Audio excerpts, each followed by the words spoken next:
Om.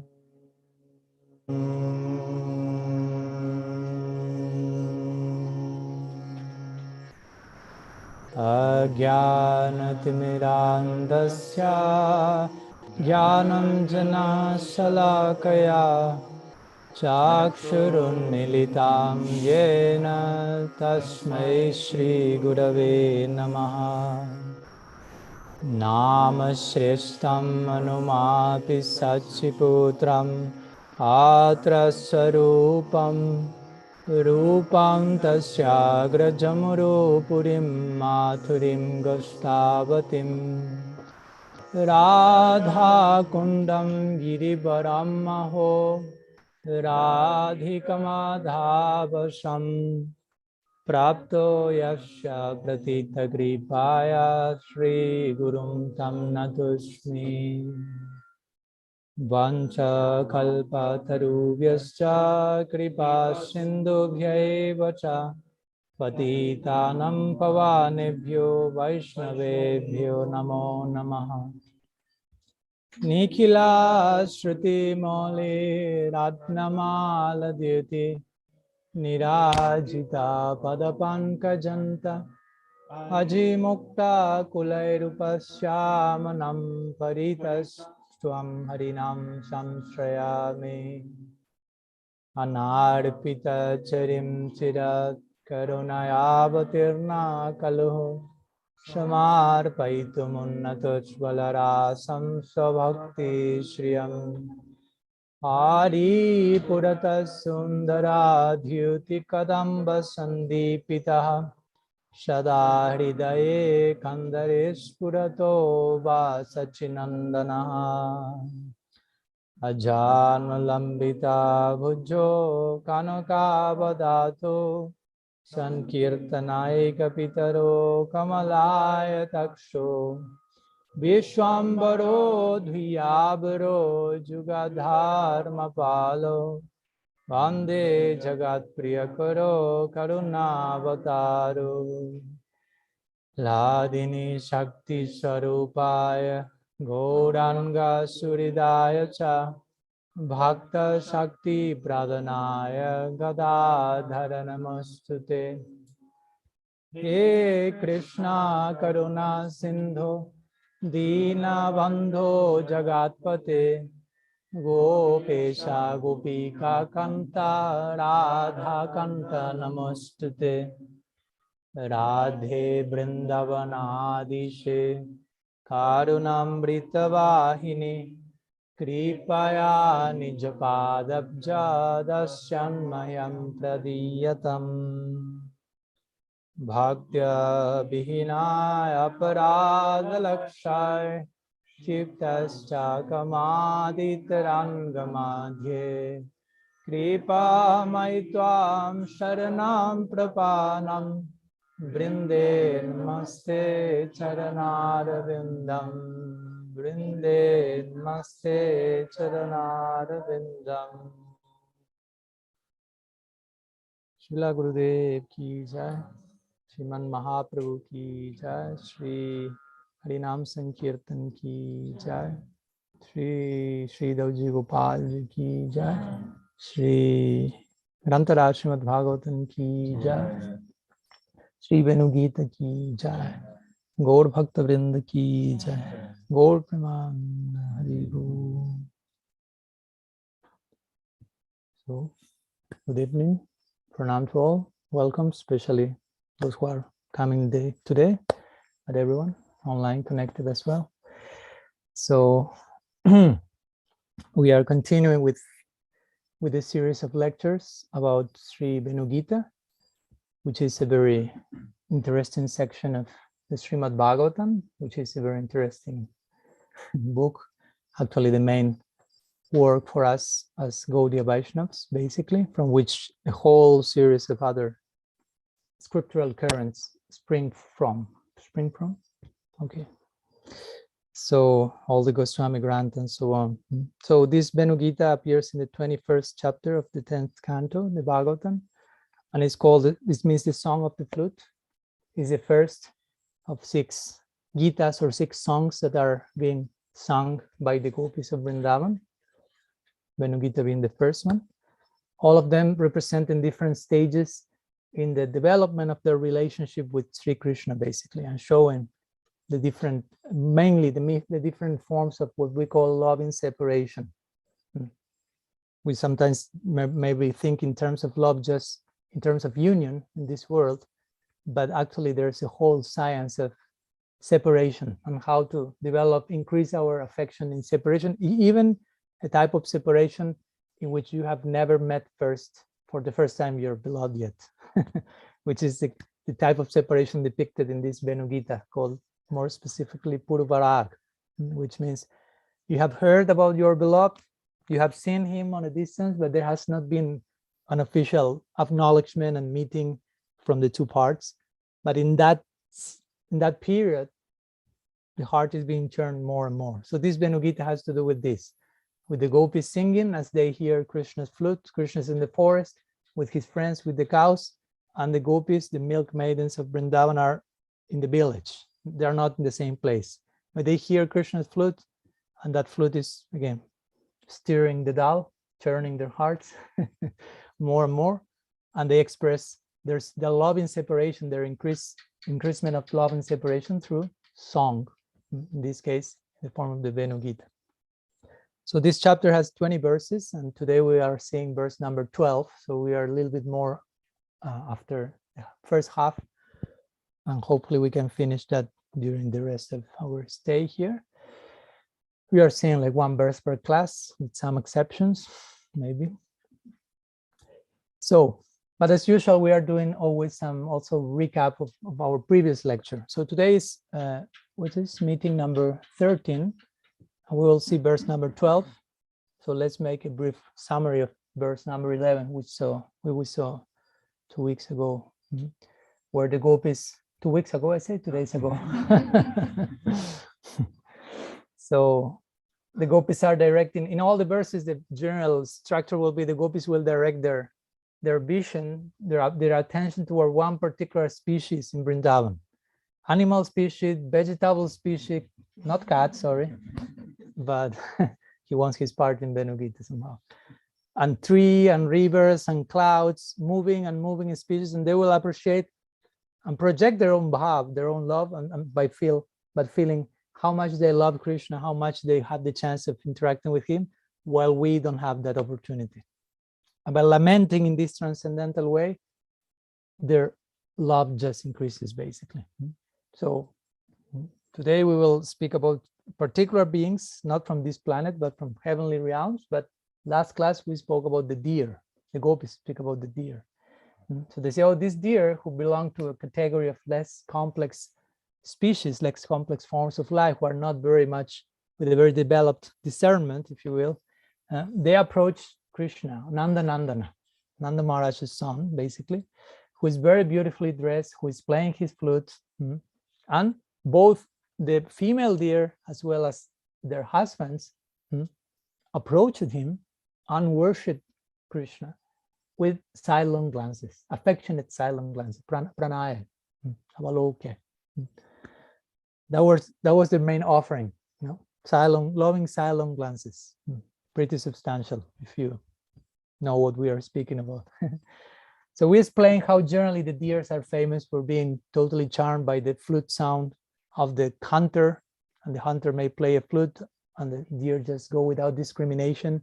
So somehow the gopis are again projecting their own situation as when Krishna plays the flute, we lose all discrimination, we just run after that clarion call, if you will. So the gopis will say, well, that's foolishness in the case of deer, but in connection to Krishna, their foolishness becomes their greatness, because they hear Krishna's flute and they just run after that without any consideration. Dhanya, that's their glory. Glorious are these deer. We make some play of words between dhanya, which is good fortune, and dainya, which is humility also. So also we say how these deer are famous for moving slowly, and sometimes the slow movement is because the deer generally move quite pretty quickly, but out of ecstasy, out of the charm of love, they start to move like intoxicated, when you drank a little bit more than usual, you start to lose some speed, basically. So they are intoxicated with divine love here. So the deer start to move contrary to their natural speed, basically. And we also spoke about Krishna. Krishna may not be the ordinary hunter, but he is the divine hunter in Vrindavan, while playing the flute and calling everyone, haunting everyone, hunting and haunting everyone, we mentioned. So everyone in Vrindavan is having that experience. The sound of the flute play sounds and everything else collapses. All the functions just merge into that call. So the gopis here address Krishna as Nanda Nandanam, which can mean the son of Nanda, the Nandana of Nanda, or also if we take Nanda as an abbreviated form of Ananda, as we can, will mean he who gives bliss to bliss itself. He who gives Ananda to Ananda. Without him, Ananda it's no meaning. No. So he who gives ecstasy to ecstasy. He who is the very form personification of that. So then the gopis continue appreciating not only the fortune of the female deers by being able to go behind Krishna without discrimination, but they are accompanied by their husbands. The husbands are not being opposed to that meeting. They are not saying, "What are you doing? I'm your husband." They're actually promoting that, pushing them, go. Not only go, let's go. The two of us, let's go. So the gopis cannot avoid compare that situation with their situation. And our husbands are not that way. Our husbands are obstacle after obstacle after obstacle. But their husbands are Krishna Sara. That's the name of the male deer. Krishna Sara, referring to the black deer, which also means he who takes Krishna at his very Sara or essence. Or also can be Sara, abbreviated from Abhishara, which means love journey. So here the male deers are accompanying their wives in their love journey toward Krishna. So the gopis say, well, we say before that the deer were Muddha, which were like with low discernment, but we realize that actually our husbands are the Muddhas here, because they are not joining us as they should, as the male deers are joining their wives and so on. So in this way, the gopis with full humility start to pray, may we become deers in our next life. We have been cursed by the Creator with this human body, female body that cannot approach Krishna in proximity. Hopefully we can be born as deers in our next birth. And with every verse, they will be presenting a prayer in that same direction. May we be born as the flute, may we be born as whatever is the main character of the verse. And finally, the verse ended saying the gopis, how they are worshiping Krishna, the gopis, the deers, with their loving sidelong glances. Their sidelong glances attain the position of upachar, of an element to be offered in worship. That's all they have. The deers cannot offer a peacock feather or take a deepa and make an artik and so on. So they have their glances, the windows of their heart, and they are just saying it all through those windows. And Krishna is accepting because he realized, oh, they are giving me everything they have. So I'm giving myself fully in proper reciprocation. And as we mentioned, just a final note was that one name of Sri Radha is she who has deer-like eyes. So sometimes Krishna looks in Sri Radha's eyes and he's reminded of the deer.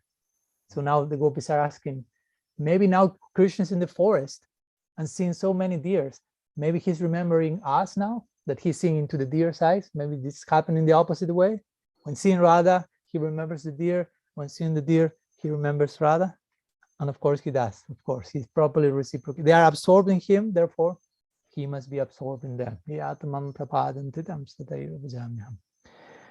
So some of the acharyas mentioned this verse was spoken by a group of married gopis, because again, they are projecting their situation with their husbands at home and the obstacles they represent, and how in the case of the deer, this is not happening, and creating this contrast.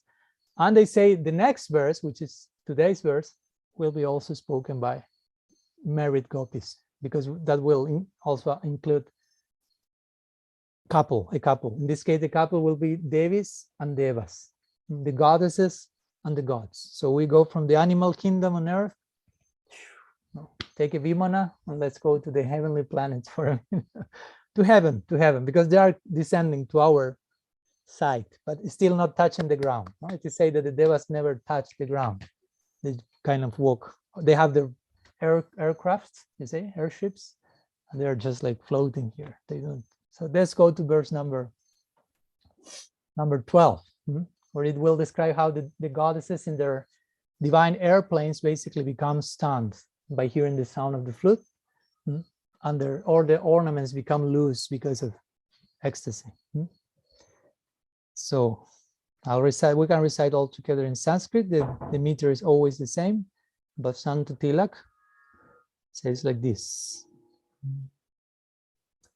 Krishnam nirikshavanitotsavarupaशीlam Shrutva chatat kvanita Venu vivikta gitam Devyo bimana gataya smaranunna sara Bhrashyat prasunna kavara mumuhur vinibhya.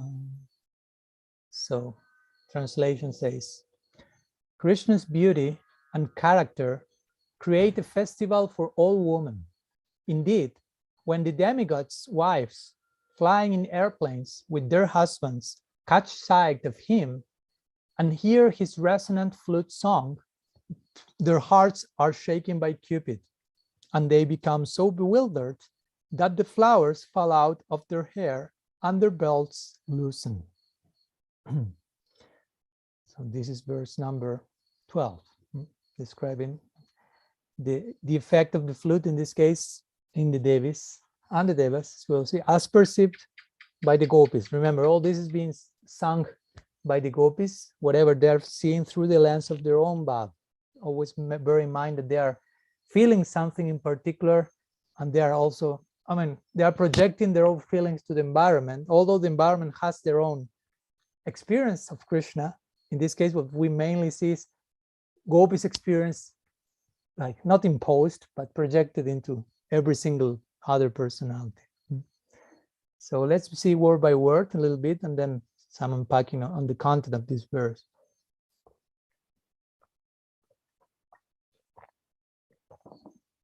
So gopis began saying Krishna Niriksha. So Krishna Niriksha means observing Krishna. Remember, the Devis are in heaven, not heavenly planets, but on our sky, basically in their airplanes. So they are observing Krishna from that particular distance or perspective. So Krishnam Niriksha. Niriksha means to observe. So observing Krishna. Vanita. Vanita means for all women, ladies. Otsava. Otsav means festival. So here is Sunday. It's a combined word. Vanitotsava. It's a festival for all women, basically. Rupa Silam. What's the festival for a woman? His Rupa and his Silam. Rupa means form, Krishna's form, and Silam means character, his personality, his attributes. And Rupa also can mean beauty. The word has two meanings, more than one, two, but in this case, Rupa means form or beauty, or beautiful form, basically. Between Krishna is the form of beauty, as our Gurus will say. So you cannot make too much of a difference. Krishna's form and Krishna's beauty. He's a form of beauty, and his form is beauty personified, so form of beauty. So that's the first line. So the Devis are, still the Devis are not mentioned, but Krishna, as you remember, generally the name of the personalities involved here appear later, not in the immediate first line. So observing Krishna, who is a festival for all women due to its beauty of its form and character, Shrutva chatat kvanita Venu vivikta gitam. Shrutva cha means hearing, no? So now comes the flute. First observing, looking at Krishna's form, beauty, character, attributes, and now hearing. Shrutva cha. Cha means and, Shrutva, hearing. Tat kvanita. Tat kvanita means like vibrated by him. So you can imagine what's the next word after vibrated by him. You see there, Venu. That's the word appearing in every single verse almost. Venu means flute, referring to his flute. Venu vivikta gitam. Then we have the word gitam, song. And vivikta in between. Vivikta means like distinct or very clear. He played a very clear song. We will explain a little bit more the implications of that. So they were hearing the very specific, distinct song of the flute. So now, whom? Still, they are not mentioned yet. The whom? Third line. Debyo vibhana gataya smaranunna sara. So Debyaha means the goddesses. So there come finally the people affected in this particular verse, the Devis. Debya, and where are they? Vimana gataya. Vimana means, Vimana, you have heard, like the celestial airships in which the Devas and Devis travel. And gataya means traveling. So Vimana gataya means traveling in their airplanes. So the goddesses witness such a incredible scene, and what's the reaction of that? Now comes in the rest of the verse. Smara nunna shara. Smara, you remember what does it mean, smara? I mentioned that word in the one of the first classes. Cupid, exactly. So smara means Cupid, or romantic agitation. Remember, this is in connection to Krishna, so there's no scope for limited romanticism, but fully transcendental. And nuna shara. Nuna means agitated, and shara in this case means their hearts. So their hearts became agitated by Cupid, or by the Cupid of Cupids. We will see one of the name of Krishna is Madan Mohan. Madan means Cupid, or Madan Gopal. Madan means Cupid. Madan Mohan is he who cupidizes Cupid. So he has the topmost level of cupidity in him. And the last line says, Brashyat prashunna kavaram mumuhur binibhya. To a further explanation, which are the symptoms of that influence of Cupid in the Devis. So Brashyat means falling, water falling. Prashunna kavara.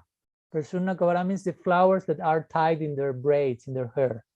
So the Devis are decorated with different flowers in their hair and braid, and all of them are falling from the sky, and somehow they're doing Puspanjali on Krishna. Unintentionally, but naturally, from the trembling and the ecstasy, this is coming and this is falling on him. So Brashyat Prashunna Kavara and Mumuhur Binibhyaha. And Mumuhur means bewildered, like Bimohan, Mumuhu, they become bewildered, and Binibhyaha, their belts loosening. In a state of bewilderment, their belts start to loosen. Sometimes it is described that because of separation, they experience separation, and their body becomes consumed, and they become thinner. So because it becomes thinner, the belts loosen. So this is a little bit the word by word of the verse. And we'll try to unfold a little bit now. So always we have to bear in mind every single verse has some connection with the other one. So there's some continuity, some thread, some connection between one and the other. As we mentioned, this verse and the previous one is spoken by married gopis who are like very much, if you will, affected by the reality of their husbands opposed to themselves running after Krishna. And in this case, and in the previous verse, they are seeing couples that, as we'll see, are joining together in their devotional project, basically. And Sanatan Goswami also adds something else similar to the previous one. He says in his purport, in connection to the last verse, that the gopis here say of that group, how astonishing is the glory of those female deer, remember previous verse, that abide in Braj and go in proximity to Krishna. Can even the good fortune of the high-flying goddesses be described? And there comes this verse, something like that. So the gopis like wonder about the good fortune of some species, and then their attention goes, what about that? And they go on, wow, they are even more fortunate, and so on. So in this verse, basically, we are depicted with, interestingly, the name that appears here for Krishna is, which one? Krishna. Now we have Nandanandan, we have Achyuta, we have some other names. Here the name is Krishna. So as you know, Krishna means many things, but one of them is like irresistibly attractive, like too much, even for himself, as Shastra says. He's so attractive that he himself, Vismapanam Sastita Sova Garden, Parampadam Bhushana Bhushanam, he himself become attracted to himself. Sometimes he's looking at himself on a reflection of some pillar of emerald or something. He says, oh, who is that? So such a beautiful. Oh. he cannot even finish the sentence. He's like, oh. He gets lost and found in himself. I say, oh, it's me. Parampadam bhusana bhushanang on the bottom. So he's so beautiful that when he uses ornaments, actually he's not using ornaments to beautify himself, but the ornaments become beautified by getting close to him. So he's a form of beauty, as you mentioned. No? So here all these things are implied. Now Krishna smiles, laughter, silent glances, speech, mannerisms, all his movements are totally irresistible for everyone. Not even the people of Vrindavan and in this planet. Here the verse like overflows into Swarga, something like this. All attractive means all attractive, not limited to planetary system, human species, or animal species. As the gopis say, Sakshan Manmata Manmata. When Krishna is returning after disappearing and the gopis singing Gopi-gita, we are going a little bit further here. But Sukadev Goswami describes his entrance like Manmata Manmataha. He is basically the conqueror of Cupid again. The one who conquers everyone else. Cupid conquers everyone else. Krishna is the conqueror of the one who conquers everyone.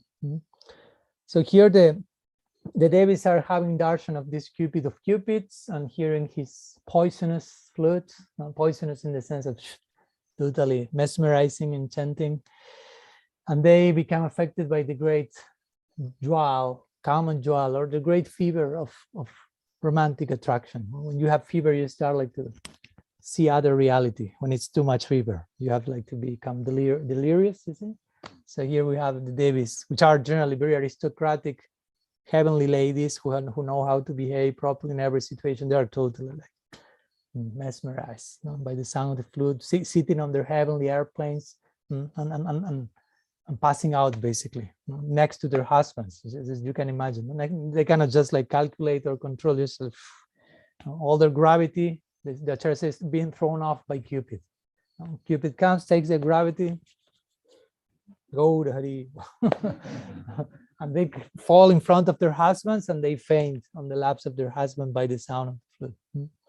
And the gopis again imply here on top of that, in connection to the previous verse also, the husbands, by witnessing such a situation, instead of becoming jealous, which may be the normal course in this world, they are admire the mode of their wives. Say, wow, they're so fortunate. And they start to hanker that themselves, similar to the Krishna Sara deer, to the male deers in connection to the female deers. And of course, the conclusion of all this is the gopis see such a situation and they themselves say, oh, we are so fortunate. We have to be born as Devis in order to have such a complementary people that may help us facilitate this meeting with Krishna, basically. And their Purva Rag again is increasing. Every verse that is passing in the Venu-gita, the Purva Rag of the gopis is growing exponentially and taking them closer and closer to their union with Krishna, which will happen in the Rasa Panchadhyaya, Rasa Lila, still some chapter from here. So I would like to share today some, since we are speaking about the effect of the flute and how the flute is having an effect not only on earthlings, as they say, but even on interplanetary constellations and so on. I would like to describe some things that Srila Rupa Goswami quotes in his writes in his Vidagdha Madhav about the cosmic effect of the flute, basically, not affecting only humans here or animals and so on, but even other entities. So he says, when Brajendra Nandana Sri Krishna strikes a note of on his flute upon entering Vrindavan, basically the same situation, all the clouds stop moving. Eventually we'll get to the clouds in another verse. Tumburu, the topmost master of the Gandharvas, is struck with wonder. He's generally known for singing, but at this point he becomes just like, remaining one note forever, Faber-glassed. Sanat, Sanandan, and the other sons born from the mind of Brahma break their deep meditation. These very sober, unshakable, unmovable sages are totally moved. Their meditation is interrupted and they are thrown into another meditation. Brahma, the creator himself, becomes spellbound. Again, Vimohan, four heads spinning like nothing. Bali Maharaj residing in Sutal Loka. So you see the verse is taking us into all different sections of the universe. Now we go to Sutal Loka, lower planetary system. Bali Maharaj there becomes agitated by the various types of desires sprouting in his heart. We hear in the flute. And if you want to go even below that, the head of Sheshanag, Ananta Shesh, which is just on the very basis, which is holding the earth, starts to spin. In this way, the Venu-nada, or the sound of the flute, pervades all the three worlds, thereby creating an upheaval throughout the entire universe. So again, it's not that Krishna plays the flute and just the ones in close proximity become affected. It's just creating a universal collapse or something. And let me share something that Srila Prabhupada writes in his Nectar of Devotion, paraphrasing Sri Rupa Goswami's Bhakti Rasamrita Sindhu. Speaking about the flute, let's get a little bit technical for a moment. I mentioned this for some of the classes, but let's mention that more specifically now. There are three kinds of flutes that Krishna has. I mentioned that more than once, so you should remember. Morley? No, Pitambar is a cloth, yellow cloth. Venu and Bamsi. Very good. Now we will go into them. Let's begin with and that's the gross description, the main one. Now we have subdivisions in these three. So let's read what Srila Prabhupada mentioned. He said there are three kinds of flute used by Krishna. One is called Venu, one is called Murli, and the third is called Bamshi. Venu, the one who is the main character of this section, Venu is very small, not more than 6 inches long, with 6 holes for whistling. Murli is about 18 inches long, with a hole at the end and 4 holes on the body of the flute. The Vamshi flute is about 15 inches long, with 9 holes on its body. Krishna used to play on these 3 flutes occasionally when they were needed. Necessity is the mother of invention. Krishna has a longer Vamshi. Now we will do this to the subdivisions among these 3 main divisions. Krishna has a longer Vamshi, which is called Mahananda or Sammohini. Mahananda means great bliss. Sammohini means full mesmerizement or something. When it is still longer, it's called Akarshini. Akarshini means attractor. And when it is even longer, it is called Anandini, blissful, in female context. Because remember, the Vamsi is female. The Anandini flute is very pleasing to the cowherd boys and is also named Vamshuli. These flutes were sometimes bedecked with jewels, sometimes they were made of marble, and sometimes of hollow bamboo. When the flute is made of jewels, it is called Sanmohini. When made of gold, it is called Akarshini. So a little bit of technical description of different flutes and names and sizes and materials. And since we are in that type of mood, let's get even more technical. And let's mention about, there's also mention about this, the different notes of the flute and different effects of each one of the notes. So we have 7 notes in music. I think all of you are familiar with that. Maybe not with the names in Indian music, Sari, Gama, Pa, Dha, Ni. In English, you use the letters, right? In Spanish, we have Do, Re, Mi, Fa, Sol, La, Si. Very similar to Sari, Gama, Pa, Dha, Ni. So each one of the notes has a particular like target, if you will. So let's go through each one of them and to see who are the target of that particular note. So the first note of the scale, if you will, maybe whatever the rag of the melody you may play, these are the 7 notes, is Sa. Sa.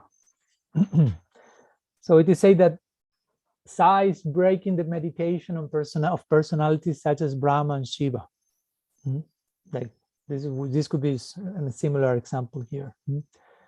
And personalities like Anantadev, which again, after hearing the flute, his head started like move like in hypnosis. sustaining the whole creation, and maybe here on earth we have some tsunami or something. That may mean Anantashesh is like spinning a little bit over there. So that's Sa, the first note, pointing to that particular group. It is said that D, sometimes called E, it's creating the effect of the Jamuna going backwards. No? So you never see a river going in one direction and suddenly starts to go to another direction. It's like, it's not happening. But Krishna plays the D, the second note, and the Jamuna starts to alter her nature, basically. The third note, Ga, it is said that it makes the moon stop moving. The moon remains like totally paralyzed, like Stamba. So it points to the moon in this case. Ma, the fourth note, has a target the cows. I have to say that the cows hear the sound and they run after Krishna. We'll see them. Next verse will be about cows and calves. But it is said that they run after Krishna, but also they get stunned, as we mentioned the other day. No? Two types of ecstasy. You go running after the beloved, but so much is inside that you collapse and paralysis is there. And you just become stunned hearing the sound of the flute. Ma. Then we have Pa, which is a famous fifth note, which is pretty much connected to the gopis. So it is said that in the same way that the previous one makes the cows run to Krishna, the fifth note is making the gopis run to Krishna. Sometimes the fifth note is compared to the sound of the cuckoo bird. So you can hear the cuckoo and you can play some instrument and play the pa, and you say pa, pa, they're singing, and that the birds singing particular notes, basically. And interestingly, the cuckoos are quite connected with the realm of romantic love. Along the human culture, it is said that cuckoos, you say? Cuckoo. Yeah. Cuckoo, not with S. Cuckoos, yeah. Cuckoos? Okay. Yeah. So they play like a crucial role in human culture for thousands of years. For example, to say that in Europe, cuckoos are associated with spring season, at least in some places, and also with an adulterous woman deceiving her husband. So quite applicable to the gopis, basically. And also in Japan, I hear that the cuckoos represent, how is it in English? Unrequited love. Unrequited love. Like not non-corresponded, you say in English? Non-corresponded love, something like that, yeah. And in India, of course, cuckoos are also sacred. To say that they are sacred to Kamadev, to the god of cupidity himself, the god of romantic desire, the god of romantic longing. Cuckoo is there as soundtrack music with him always. So fifth note is connected with all of this. Then we go to Dha, which is to say that this is the sound that makes the stones melt. So if there is something difficult to melt, it's a stone, but Krishna's flute can do that with invoking the Dha. And also it invokes the autumn season, that note in particular. And then we have Ni, which is the seventh note, which manifests all seasons. Whatever season may be required, and all simultaneously Ni is coming. And it is said that then comes Sa again, because you have the first Sa and you go again. No? Sa re ga ma pa da ni sa. Again, you have the same Sa. Sa, sa. It's the same note, but I don't know how to say in English. 1/8 octave more. So that second high Sa is meant exclusively for Sri Radha. It is described when Krishna plays that one. And he's calling her specifically, and she comes running to him. And it's famous scene when Krishna is calling her with such urgency, and Sri Radha is hearing that urgency, her name being mentioned there, Krishna is about to die in separation, and she just ran however she is, and she will, in the ecstasy, she will try to decorate for a minute, but her mascara will go to decorate her feet, and the how to say, lipstick will be like the eyeliner, and the earrings will be like the bracelets, and the ankle bells will go as a necklace, and she will come with that messy beauty. Messy beauty. And Krishna will be especially charmed. Wow, that's incredible. He sees the background of that. He can understand.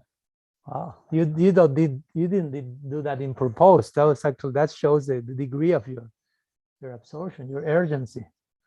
You reciprocated with my urgency, so that's is for her. And of course, we are speaking about notes, but generally, when Krishna is playing the flute, mostly we are speaking not only about which note he's playing, but which raga he's playing. I don't want to torture you with the technicalities of Indian music and the terms, but raga is even difficult to translate. What's a raga?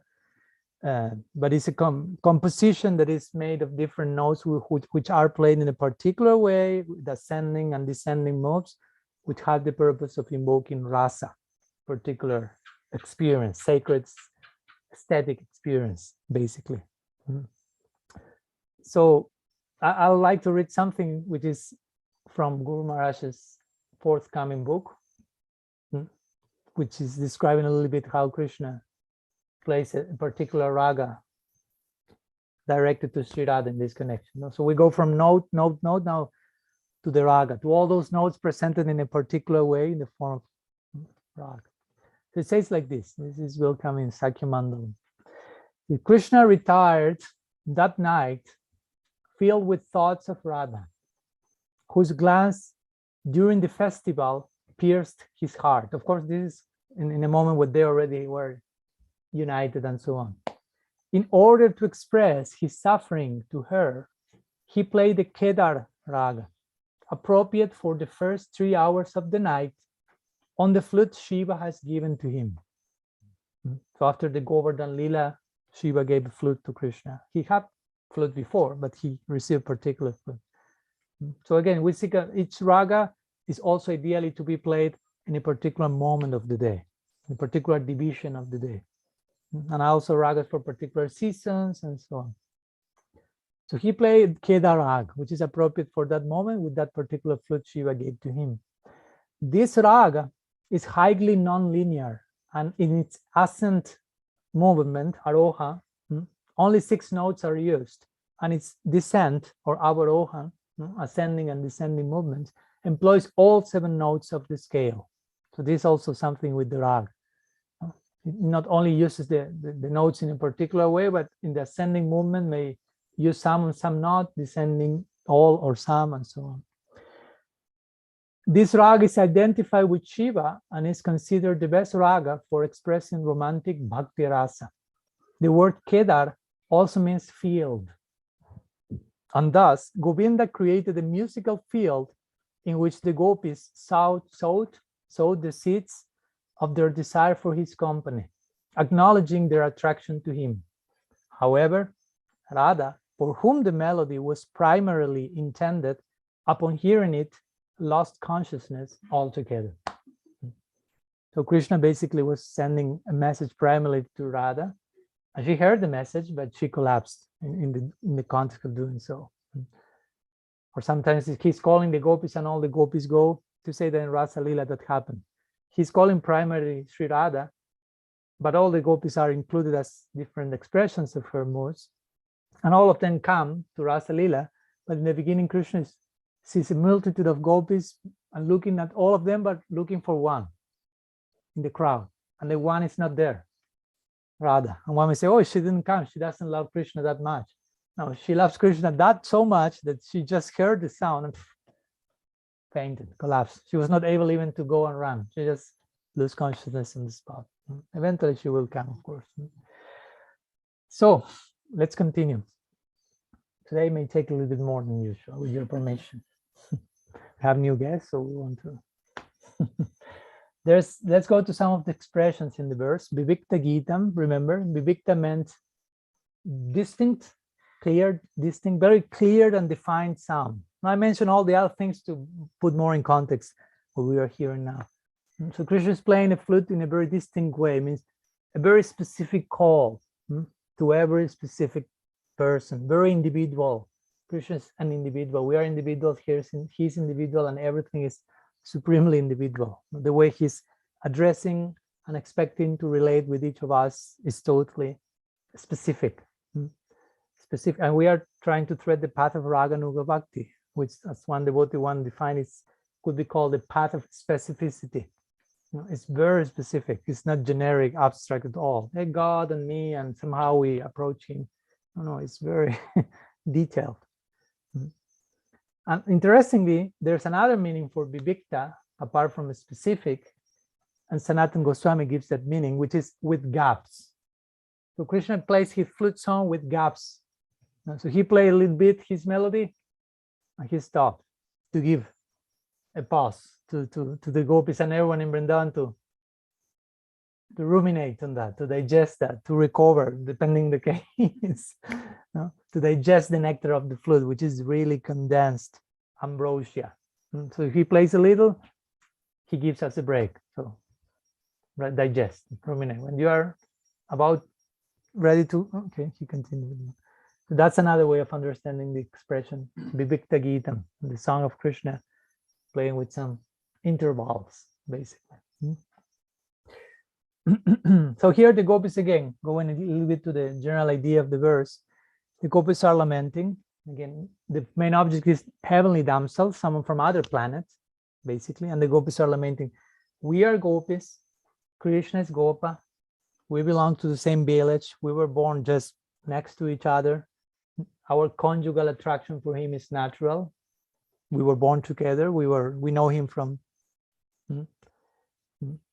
and he's appearing as a human, but he's attractive even to the gods. Generally, that's not happening. Sometimes it is said that the standard of beauty in the heavenly planets, to say some way, is like the most beautiful person on earth is the ugliest person in heavenly planets. Something like this, no? For us to understand how relative is the idea of beauty. Because we sometimes may see a body combined in a particular form, say, oh, so beautiful. But if you see a cockroach, you say, oh, I don't think I will fall in love with her. But they fall in love among each other and they're totally mesmerized, no? And they say, oh, such beautiful. And they are like, but it's not that you see a cockroach and it's like, oh, Cupid is coming and to visit me. Like, you start to scream, ah. What about the spider? What do you say, man? No? Today in the morning we had that darshan. We were singing a spider. Nobody said, oh, Cupid. So much cupidity is there. Everyone says, take her out of the temple. So the idea of beauty is so relative. No? Even on the human scale, no? In previous centuries, if a lady was a little bit fat, that was considered more beautiful than if she was like this. No? But now the standard is another. So it's also changing among one's similar species, what's beautiful, what's not beautiful. So it's so much on a relative level. No? But the point is, the Gopi is saying, we are of the same species with Krishna. Krishna is a human being. Human beauty in comparison with demigods, it's no comparison, but everyone is attracted to him, even the ladies of the heavenly planets. So the Gopis say, we thought we were attracted to him because we are humans. We are the same species, like cockroach with cockroach, human with humans. But now a lady from heaven comes and is totally attracted to Krishna also. So it's not only that we humans or even some other species from the earth, no, other animals, as we see the deer, but people from other planets become equally mesmerized. So, wow. That's a way of saying our attraction is justified, basically, because they know some people will condemn our attraction to Krishna, but everyone is being attracted to Krishna, even people from other planets, even the goddesses are attracted to him. So what to speak of us? We are same species, same village, same varna, and so on. So it's totally justified, basically. It's not our fault that we are attracted to Krishna. It's his fault that he's all attracted. He's Krishna, basically. That's why he's called Krishna in this birth, the all attracted. He's so beautiful in this verse that his beauty is described as Vanitotsav. Again, a festival for all women, for everyone, actually. Here it's specifically to ladies because they are the main target of the verse. But his beauty is called Utsav. Krishna is a festival himself of beauty. And that's why we, as practitioners, organize different festivals. What do we do in the festivals? Mostly try to speak about Krishna's beauty, which is a festival in itself. So we organize festivals because Krishna's beauty is a festival. So we just need to open the mouth and try to say something about Krishna. That's a festival. His beauty is a festival, basically. And of course, as we always say, his beauty corresponds with the love of his devotees. Do not forget that. The more beautiful Krishna becomes, the deeper the love that is making him so beautiful. And of course, here we have the gopis as the ultimate example of that. When Krishna went to Mathura, the ladies of Mathura, when saw Krishna entering after so long, he never went to Mathura. First time they were seeing him for the first time, say Gopyata Pakima Charatyadamo Sharupam Lavanya Sarama Samordham Ananya Shidam Drik Bipi Vantyanu Sabavi Navam Durapan Ekanta Dham Yasya Sasri Ashwarasya. Say, oh, which austerities must the gopis in Vrindavan have performed to drink the beauty of Krishna on a daily basis, as they did all these years in Vrindavan. This beauty is the topmost form of elegance, the essence, Saran, Lavanya, Sharama, Samordham, Ananya, Shidam, is eternally ever perfect. Asamordham has no equal, no point of comparison. Lavanya, Sharan is the essence of elegance. All of that poured together, that's Krishna. And they say, oh, but the gopis, they were the ones who were fortunate to see that beauty. In other words, they are glorifying the beauty of Krishna, but actually they are glorifying the love of the gopis that corresponds with that beauty. That's a very nice verse from the Bible. So here he's describing not only as Utsav, but Bani Totsav, like a festival for all ladies. So why Krishna in particular is a festival for all ladies? Well, just pay a little bit of attention to all his other manifestations. He's for one reason or another, he's not very much able to accept the service of the lady community in his different forms. Now, for example, Kapila Dev, he's mostly absorbed in meditation. He's not paying attention to the seva that the Vaishnavis may want to offer. Nara Narayan Rishi, celibate monks, no chance for ladies. Kurma, very busy carrying the mountain on his head, so no chance for, excuse me, Matsya, also very busy, doing like a very Moses-like task, putting different species on the big sheep and so on. Narasimhadev, I mean, better do not get close to him. Lakshmi Devi said, I don't know him. I mean, she was there, said, he's my husband, but I've never seen him like that. He never gets like this in Vaikuntha. Ugrani Shrimpa. So even her lady, Lakshmi, was like, I do not recognize him. Just in case I won't get closer. You go, Prahlad, please. And he went. No, Parashuram, better not get that close. He's killing one generation after other of Kshatriyas, corrupted Kshatriyas. Ramachandra, he's not that wild as Parashuram, but Ekapatni Brat. As we know, he was in Dandakaranya. Some sages approached him, wanted to relate to him in romantic love, and he said, as an ideal king, I made a vow of only one wife. So next one. No. Next time I come and we will do it, basically. So avatar after avatar after avatar, the ladies were like not able to. So all the load for accepting the seva of the ladies fell on Krishna's shoulders. So he's fully willing, his original form, to accept that. No? And therefore, 108,000 wives, unlimited Braja Gopis, and everyone is welcome. So this way, in his original form, he's satisfying this approach of service. And that's why he's called here Vanitotsav. He's a festival for the lady community, the transcendental sense of the term. So going to the Devis for a moment, who are the main focus in this verse, they are feeling deep emotion by seeing Krishna's beauty, seeing his character, Rupa Shila, and hearing his Venu-gita, specific song. So they show specifically that Charas mentioned a type of ecstasy called Mottaita Bhava. Mottaita Bhava. Rupa Goswami describes in Ujjwal Nilamani. He says, that's the mood rising in the Naika, or the heroine, the lady lover, when she's either remembering or hearing about her lover, and the subsequent desire which arises from that mode. So this applies here to the Devis hearing about Krishna. I'm looking at him as well. And mumuhu means they faint. So in that situation, they lose consciousness. There's so much condensed attraction, so much beauty. Try to imagine, you generally do not faint out of beauty. You faint out of fear, or you faint out of, I don't know, anxiety, out of being nervous, out of desperation, depression, whatever, but not out of beauty. You are seeing something so beautiful that too much, collapse.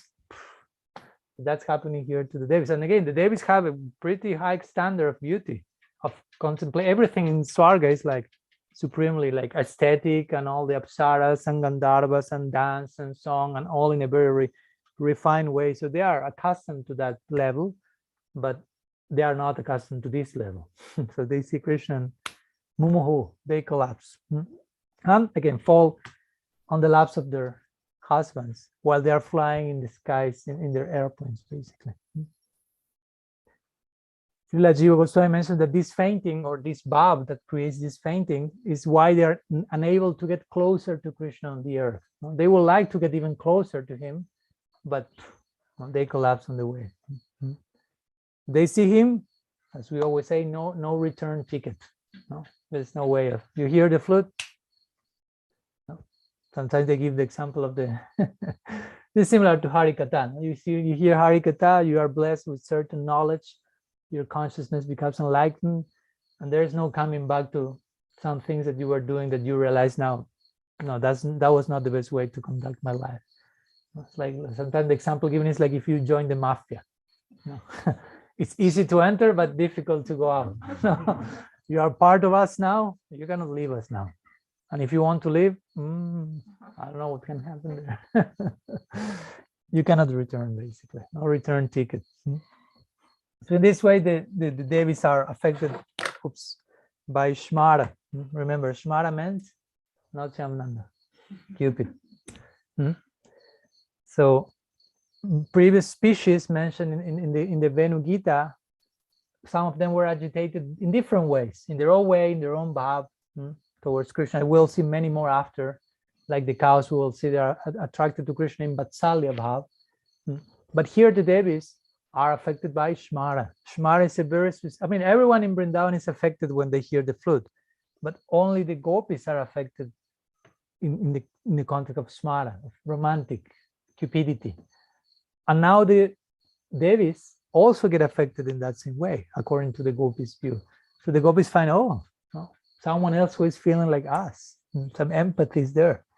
And again, not only that, as some commentators say, but not only the Devis are affected with romantic sensibilities, but their husbands, the Devas, while hearing the flute, also start to develop some female sensibilities toward Krishna, that connection. Interestingly, the husbands are not mentioned directly in the verse. If you pay attention to my word by word, it never say the husbands of the gopis, but the acharyas all have concluded that since it described that the Devis are traveling in their bimanas, in their airships, it is not the custom to see a lady from heaven traveling by herself in a bimana, but they're always accompanied by their husbands. So that's why the implication of the husbands are there. So again, the gopis are appreciating the good fortune of these Devis and the fortune of the Devas. They say the Devas are people with high intelligence. We know that the Devas have very refined buddhi. They exist in a subtle body, even not the body made of flesh and bones. So they realize the condition of their wives.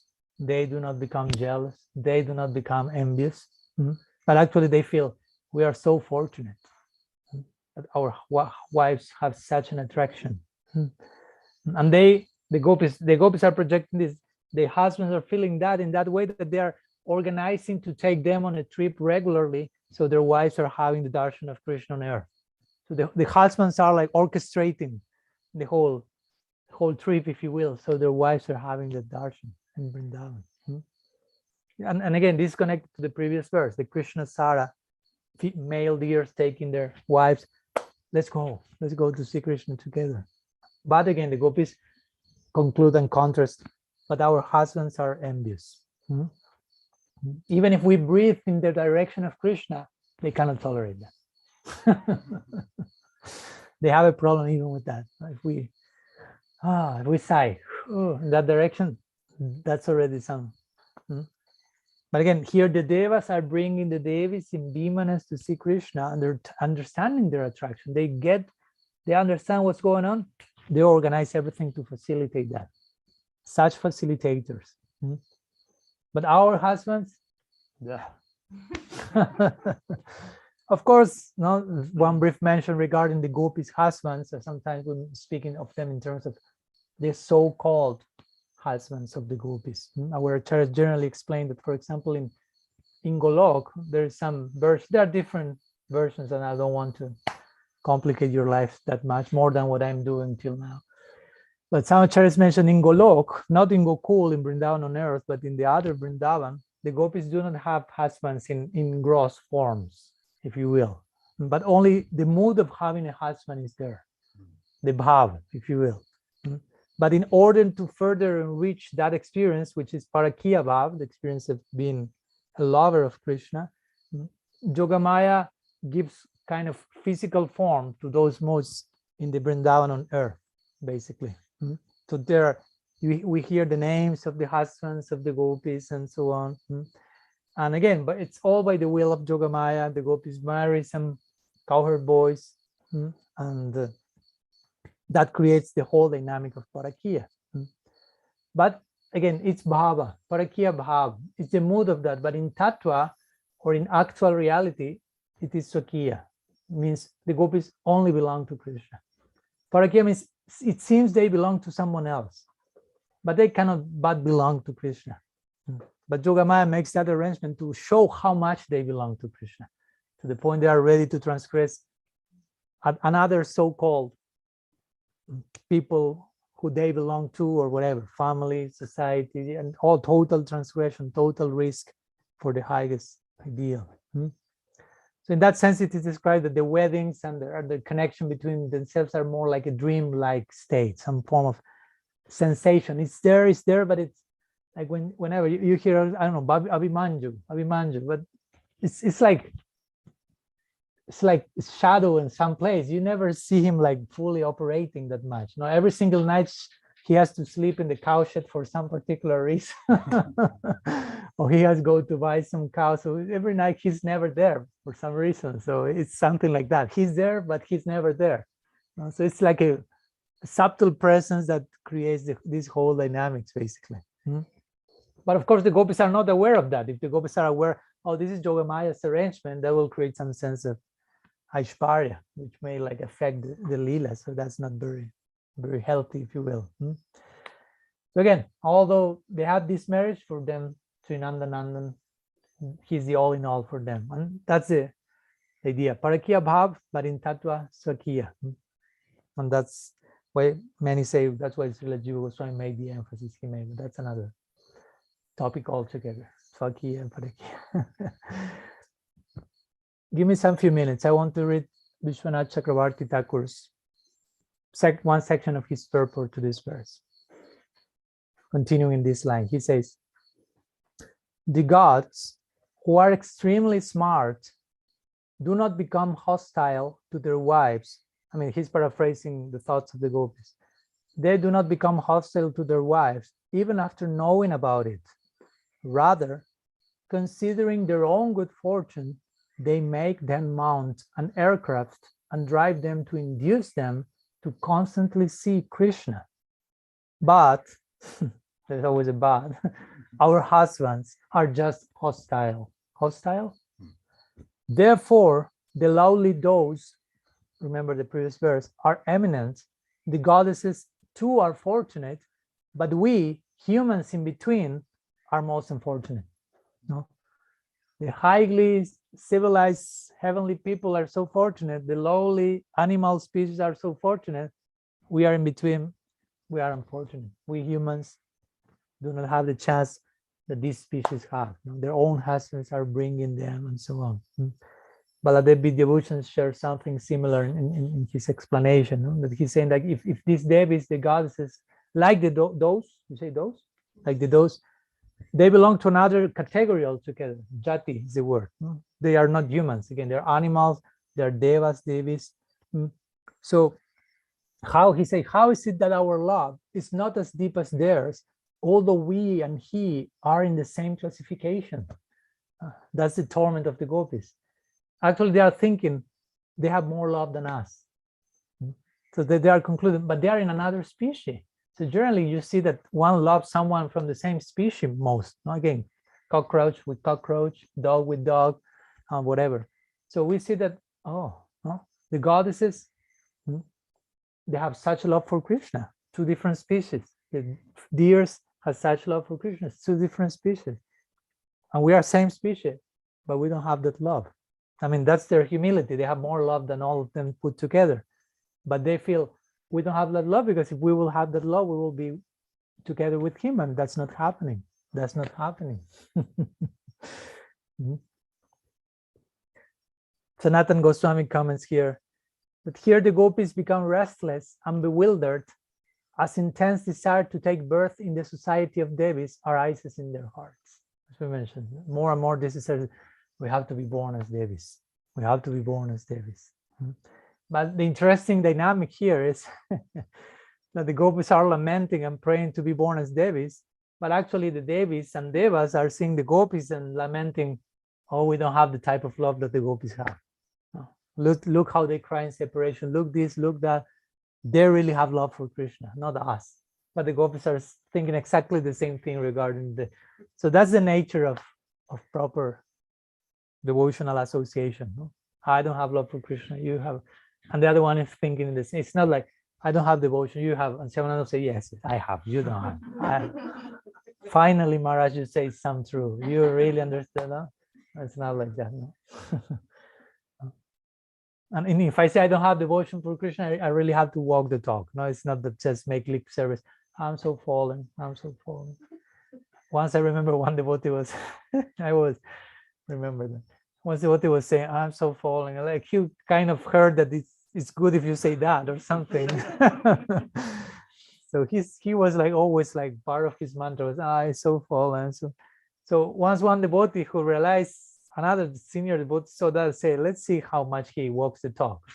So he came and say, you are so fallen. And he became like, man, like what? No. So he could only say that, no, but nobody else could say that to him. You follow? I'm so fallen. But if someone say you are a little fallen, like I jump on their neck, basically. No? Only I can say that I'm so fallen, not you. I mean, that means you are really fallen. They confirm the whole theory. Confirm, yeah, you're really fallen. So that's not working like that in the case of real devotees. No? So this example here, gopis and devis. Oh, they have so much love for Krishna, we don't have that. And the other ones they have so much love for Krishna, we don't. And of course, if we put in comparison the love of the gopis with the love of the devis, or with the love with any other ladies for that matter, and sometimes this comparison is there. Samartha Rati, Samanja Rati, and which is the other one? Sadharani Rati. 3 types of romantic love that you will find in the gopis, in the queens, and in someone like Kubja, for example. Rupa Goswami makes that definition. And of course, the gopis have the Samartha Rati, the most competent type of love, and between all the types of romantic approach to Krishna. But there is another division, another way of saying the same thing, basically, which is you can speak about love in terms of Manda, Madhya, and Prodha. Manda, Madhya, and Prodha. So Manda means like weak. Madhya means like not so weak. In between. Madhya means intermediate. And Prodha means mature. Kanishta, Madhyam, Uttam, whatever, put the name you want. So Prodha is the highest level of love. This connection is explained. Is a type of love in which the Nayaka and the Nayika, basically the heroine and the hero in aesthetic terms, is the loved and the beloved, cannot tolerate the pain of separation of each other. I mean, cannot go on with their lives without each other, basically. It's not that you are separated from your beloved. Oh, okay, someday we will meet, no problem, let's see. Sometimes I suffer, I remember, no, it's like, no, there's nothing else apart from when that day will be mine, when we will get together, and so on. And the separation makes the heart grow fonder and increases the depth of the union. So that's Proda. You can imagine what are examples of that, Braja Gopikas. Then Madhya means you are separated from your beloved. The separation is tolerated. Somehow you can live with that. No, you are not thrown into a pool of desperate, transcendental desperation or something. And the other one, Manda, or the weak type of love, is that love that whenever you, I don't know, you love someone or you're in suffering separation with someone, but something happens and you become angry or jealous and you forgot about everything else. You will captured by your mind and this type of inferior emotions. And that is so-called weak love, if you want to call it somehow. And of course, again, needless to say, the prem of the gopis is Proda prem, mature prem, in which they cannot live without meeting their beloved. I mean, the only way they can live is with the hope we will meet Krishna someday. Or when Krishna left Vrindavan, the only hope was he will return someday. That was the only string that kept their lives, their life earth flowing in their nostrils, basically. They are totally restless to meet Krishna and to embrace Krishna and so on. And also one attribute of this prodamaya, mature love, is that people like them, like the gopis, are attributing their love, their anurag, their prem, to all the living beings around them. They project whatever it's in their hearts is overflowing, and they start to see everyone else feeling what we are feeling. That happens quite often. If you are full of envy, you may feel, all of you are envious. Or if I'm full of greed, you will, like if you put the lens with red glasses, you see, oh, everything's red. Wow. I said, no, nothing is red. Take the glass out. No, but with that, you filter reality, basically. So it's a way, there's a way of doing that on the platform of Maya Shakti, but also that happens when you are mad in love. That's the symptom of the highest level of devotees, we'll see. So that's the Venu-gita here. You'll see the gopis are seeing the cows, the river, the cloud, the female deer, the flute, the whatever. And they're attributing to all of them all the emotions that they are feeling. All of them are feeling something also. But in this case, they are mostly projecting their own bhavs into overflowing into the whole environment. And they express that, like, and they desire to take birth in those particular forms as to attain that, which actually is a projection of what they have, basically. And again, downplaying their position and admiring the position of everyone else. Full humility, full humility. And that's the experience of the gopis. Again, they say we don't have the chance of showing our love to Krishna with our husbands because we don't have the type of love that the Devis have. So hopefully we can be born there. But again, if you go to Shastra, it say that Nayam Shriyam Gaunitam Tarati Prasadam Jarsyositam Nalinagandaruchan Kutun Rasotsavisya Bujadanna Grihita Kanta Labdach Shanjodaga Brasundari. The fortune that the gopis received, nobody else received, to say, not even Lakshmi. They were embraced by the arms of Krishna. Krishna put his arms around their necks in Rasotsav, in the festival of Rasa Lila. He doesn't even do that as Narayan. You will never hear Narayan is embracing Lakshmi. Narayan is lying and Lakshmi is massaging her feet, his feet. But nothing like let's embrace and let's dance and sing. That's why Lakshmi at one point said, I'm going to Rasa Lila. And the verse say, they receive a fortune that not even the goddess of fortune received. I mean, Lakshmi is the goddess of fortune, but she didn't have that fortune. So how much is the goddess of fortune? That's why the gopis are called Lakshmi. It's also how it is. Lakshmi Sahasrata Sambrahman Sevyamana. So they are the real ultimate Lakshmis. And the verse said, what to speak of the ladies of heavenly planets, whose aroma is like the flower of the lotus, and what to speak of ladies from this world who are considered beautiful according to mundane estimation. Like implying, if Lakshmi didn't receive that fortune, what to speak of the other ladies below Lakshmi, including the Devis, implying the gopis are the topmost. So, but they are lamenting and thinking, may we be born as all of them. if that facilitates our union with Krishna. So they're again projecting their bhava to the environment. Like Mahaprabhu. Mahaprabhu was in Gopi Bhav, Krishna in Gopi, Mahaprabhu is Krishna in Gopi Bhav, in Radha Bhav specifically, generally. And when he saw Chatak Parvat in Puri or any sand dune for that matter, he didn't saw objectively what was there. He didn't saw Chatak Parvat, he saw Govardhan. Govardhan. Remember when Mahaprabhu accepted sannyas? He wanted to run to Vrindavan and Nityananda play some trick on him and organize everything, prepare everything in Santipur. Say, you organize everything, I will take him to Santipur, but I will cheat him. So, and they carried in a boat and let's go to Vrindavan. Yeah, let's go to Vrindavan. And they arrived to one place and he told in advance to the boys there, when he asks you where you are, you tell we are in Vrindavan.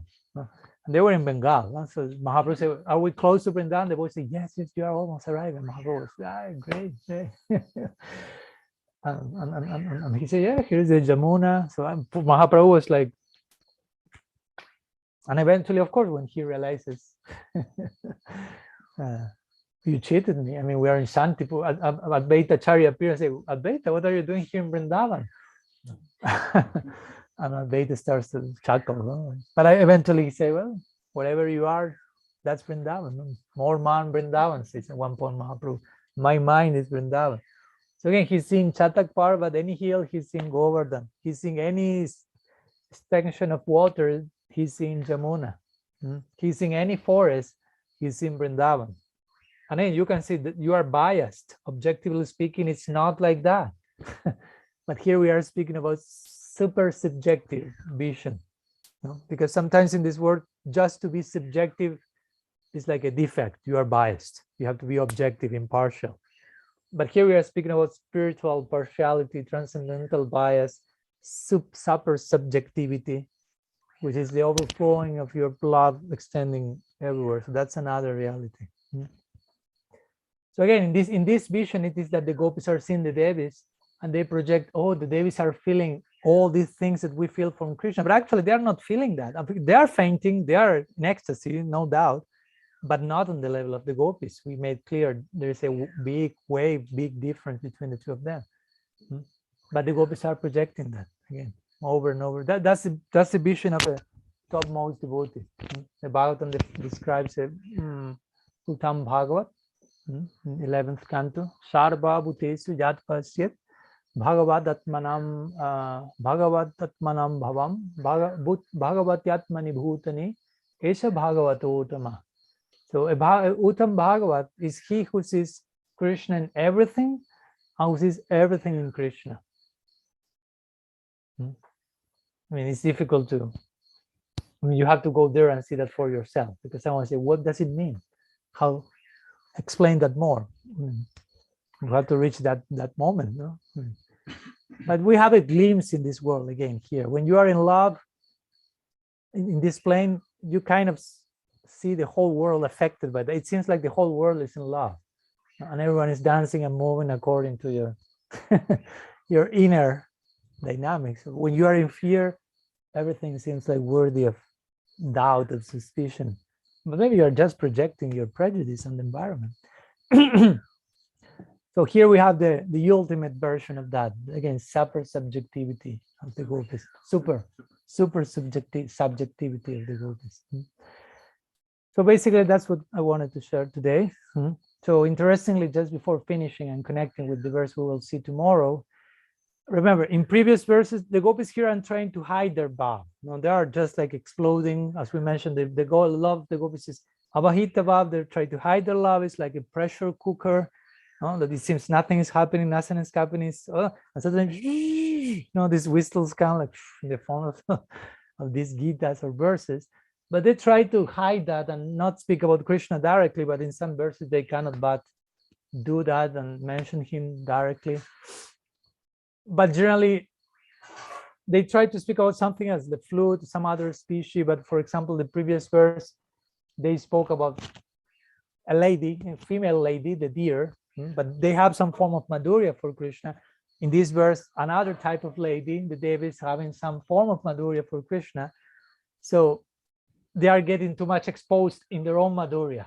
too many ladies, too much madhurya. So the nature of their love again is gupta. Gopi comes from gup, trying to hide, because parakiya is not legal, basically, in the social dynamics of the Leela. So next sloka, next verse, they will try to again to cover their prem, and they go to the section of the cows and the calves, which is Vatsalya Bhav. So let's speak about the cows and the calf, Vatsalya Bhav, trying to hide our own Madhurya Bhav. But again, they cannot help but just project their own prem into the cows and the calf, and let's see which is the result of that experiment. We'll continue tomorrow. So we offer our pranam to the song of the gopis, remembering this very beautiful verse of Sri Uddhav Mahasaya, Bande Nanda Brajastrinam Padarenum Abhikshnasaj Samharikatodgitam Punati Bhuvanatrayam. Before leaving Vrindavan, he's singing this last verse, where he says, I offer perpetually my pranam to the lotus feet of the ladies of the coward village of Nanda Maharaj, whose kirtan, whose harikatha is so powerful, it has the potential to uplift and enlighten the three worlds. So we finish with that note. Srila Gurudev ki jai, Sriman Mahaprabhu ki jai, Sri Harinam Sankirtan ki jai, Sri Sri Dalji Gopal ki jai, Sri Grantharaj Srimad Bhagavatam ki jai, Sri Venu-gita ki jai, Gaur Bhaktavrinda ki jai, Gaur Praman.